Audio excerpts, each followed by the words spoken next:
Hey everybody, it's Uncle Howie. I'm here for our podcast. I'm so excited that you're here. Please do me a favor and think about who you might want to share these podcasts with.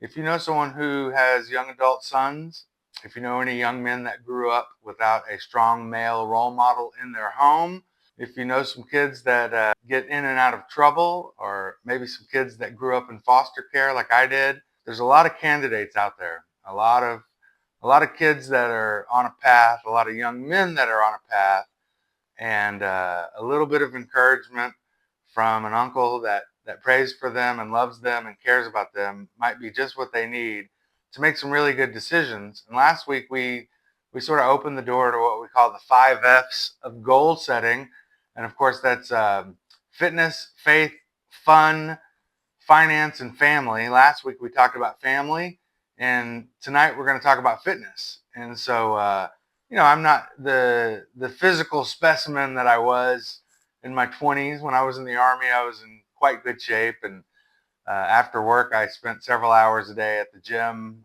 boxing and lifting weights and playing volleyball. And so I was in pretty good shape. Um, Now I'm in my late 50s, not looking as good, not as spry, had part of my foot cut off. So, I'm a little wobbly, but I still practice what I preach. I still get a little exercise in. I try to eat food primarily to fuel my body and my mind, and I get plenty of rest. And those really are the three keys to fitness that we have to focus on, and we're going to spend a little bit of time talking about today. And so, if you are a chubby young man, I don't have a problem with that. I am blown away by guys that aren't always in the best physical shape and what they can pull off if they get a little angry or if they get excited or someone throws them a pass and next thing you know they're making a 20-foot jumper. Not being a, a physical specimen is not the biggest problem that most men have. But if you find that you're sluggish all the time, or you have a hard time staying awake all day without, deeply desiring a nap, if you're not eating healthy, and if you're not getting adequate rest, all of these things added together is really a simple way of saying I'm not committed to taking good care of my body. And so, when we talk about fitness, if you want to be a jacked up muscle man, that's great. If that's your goal, write it down, declare it to your closest friends, and find a mentor who looks the way you want to look. But actually, vanity and being incredibly good looking or incredibly physically fit isn't where most men are headed. And where most young men really need to focus is changing the day-to-day habits that we have in order to be as healthy and alert, and for our brain function and for our breathing. If you can't walk up 2 flights of stairs without getting winded and out of breath, that is a problem. I was on a trip, an international trip, with several much younger men, and the elevator in the building that we had to go visit uh, a young man of military age who was hiding out in this apartment about 5 floors up. And so, since the elevator didn't work, I said, "All right, guys, let's go." And all of us were carrying some gear. I think I was in my mid 40s, so this might have been 12 years ago. And I think every other guy that I was with was probably between the age of 23 and 30. And so I'm at least, 10, 15, 20 years older than almost everyone on this team. And when we got to the top of the fifth set of stairs outside of this guy's apartment, 3 of the 5 young men that I was with had to catch their breath. And they were all apparently in much better shape than me. But here I am, this, older guy who occasionally smokes, doesn't always eat healthy, never sleeps enough, and certainly, pretty pudgy. I wasn't out of breath at all. And so, what we're talking about is, having the energy to do life in a way where you're just not exhausted all the time. And so I want to just cover some of the basics, and then, I I've been praying for you guys, like when I'm not on camera and not part of my public persona. I do occasionally pray for you guys, and I thought, even though I'm not trying to preach or necessarily convert everyone to my faith, I think at the end of these videos, I'm going to start praying for you guys out loud, just so you can really hear my heart for you. And even if you don't believe in God, it isn't going to hurt you for me to ask the God that I believe in and actually live for to help you achieve your goals. So, what do we do here on our Better Men podcast? Uncle Howie wants you to do three things over and over and over. One is write down your goals. Two is declare your goals to the people who mean something in your life. And three, find a mentor. Find an older man who is down the road that you want to go down. So if you're trying to get rich, don't ask poor people for advice. If you want to be physically fit, don't go and work out with people who could care less about their fitness. So those three things: writing your goals, declaring your goals, and having a mentor who can speak into your life with some real authority and some passion, hopefully, will really help you achieve your goal of being a better man. And if you don't want to be a better man, this is not the show for you. All right, number one, exercise. I think it's important to do three things on a regular basis when it comes to physical exercise. And believe it or not, running 10 miles isn't one of them. When it was my job to run, when I was in the Army, they paid me to run. I ran all the time. And I ran 5 miles to 10 miles every once in a while. Hated it. I went on several, 10 to 15 mile road marches carrying a lot of heavy equipment. I hated it. But I didn't mind just going out and jogging 3 miles in the morning with my men, because I liked all the singing. You're doing the cadence and you're calling out, funny stories, and you sing and then all your guys sing back to you. And so there were parts of that, what we call PT or physical training, that I enjoyed. And the little 2 to 3 mile jogs in the morning, that never bothered me.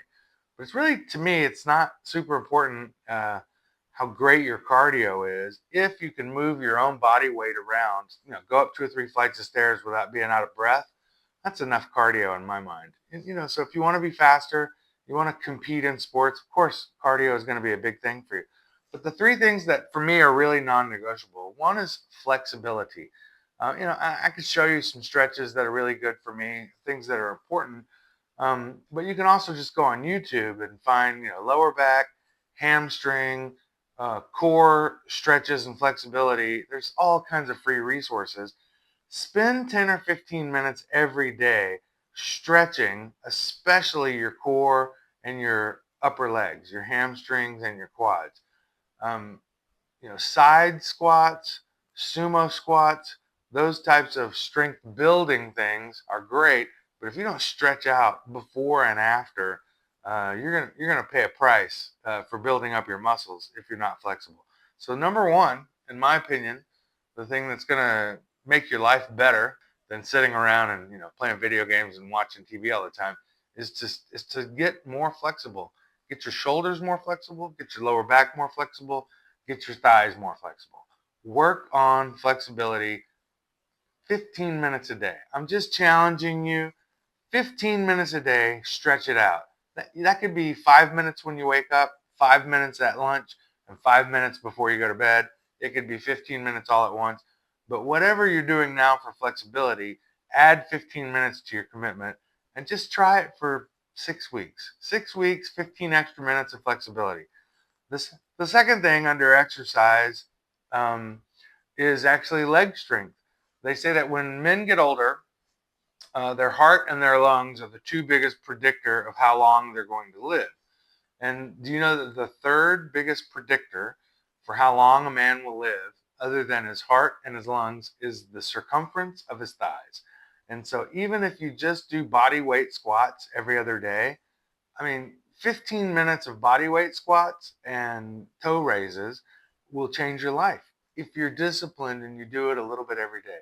So let's say you do 15 minutes of squats a day or every other day, and then you stretch out for 15 minutes a day, and then, excuse me, what is The third exercise that I think is really important for you, and it's really grip strength. And so if you have a chin up bar, most men can't grab a chin up bar and get their chin over it several times. The most I ever did in my life was 11, and I was in great shape then. But every man can hang for 5 minutes from a chin up bar. If you can't go to a dip bar and dip your body weight, you might get a friend to ask. You can curl your leg up behind you and ask them to just support you a little bit. Get to where you can do a few dips at a time and hang for 5 minutes and get your grip strength built up. So if you spend 10 minutes on your upper body and grip, 10 minutes every other day on your thighs, doing sumo squats and shoulder width, pigeon toed squats, and just keep your back really straight and go nice and slow. And you can put a chair under you or a beer cooler under you to keep your balance. You can actually do it in a door frame and hold the doorknob on both sides of a door. I don't care what it takes for you to get started, but start building up your upper body strength and your grip, hanging from a bar until you can do a chin up, pressing yourself up on a dip bar until you can do a few dips, squatting for 10 minutes, however many slow reps that is for you every other day, and stretching your core, your shoulders, and your thighs for 15 minutes a day.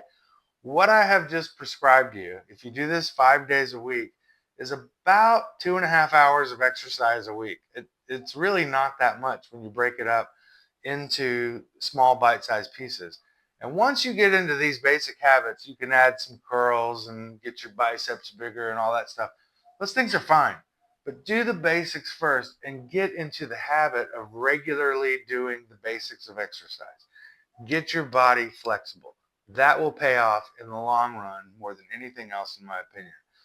The second thing we're going to talk about is how you fuel your body. Some people say it's a diet. You can call it your eating habits. I don't care. But I want you to set a goal.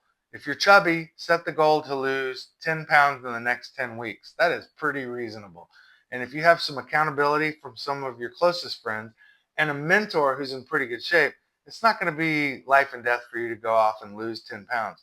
But what I'm really looking for is a commitment for you to change the way you eat.